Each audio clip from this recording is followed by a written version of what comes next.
Selain itu pemirsa, seorang warga penyandang orang dengan gangguan jiwa ODGJ dievakuasi ke Rumah Sakit Jiwa Ernaldi Bahar Palembang.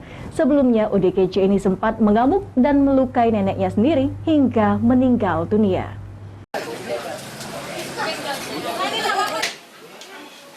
Duka mendalam bagi pihak keluarga setelah ditinggal pergi ibunda tercinta akibat ulah sang cucu yang tengah mengalami gangguan kejiwaan. Peristiwa ini terjadi di Kota Palembang, tepatnya di Jalan Sungai Tawar 2, Lorong Buntu, Kelurahan 29 Ilir, Kecamatan Ilir Barat 2, Kota Palembang. Peristiwa bermula saat sang nenek yang ingin memberikan makanan untuk Ahmad, 23 tahun sang cucu. Akan tetapi Ahmad mengamuk hingga melakukan pemukulan berulang kali kepada sang nenek, dan nenek pun mengalami cedera di bagian kepala, dan 2 minggu kemudian sang nenek pun mengembuskan nafas terakhir. Dianggap meresahkan dan membahayakan, pemerintah Kota Palembang bergerak cepat dan segera mengevakuasi Ahmad ke Rumah Sakit Ernaldi Bahar Palembang. Selama ini kan tenang, dia selama ini kan dari 5 tahun ke depan inilah dia sering ngamuk-ngamuk tuh. Iya. Nggak tahu, kami nggak ngerti juga, dia kan nggak bisa ngomong. Iya, taunya nangis, berontak.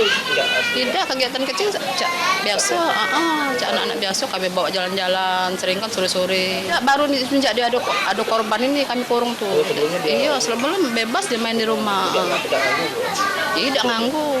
Siangnya segera kita evakuasi, kita bekerja sama dengan Dinas Kesehatan, dengan Puskesmas, dan juga Dinas Sosial, Kecamatan, Kelurahan, untuk kita bawa ke Rumah Sakit Ernaldi Bahar, nanti dia akan dirawat di sana.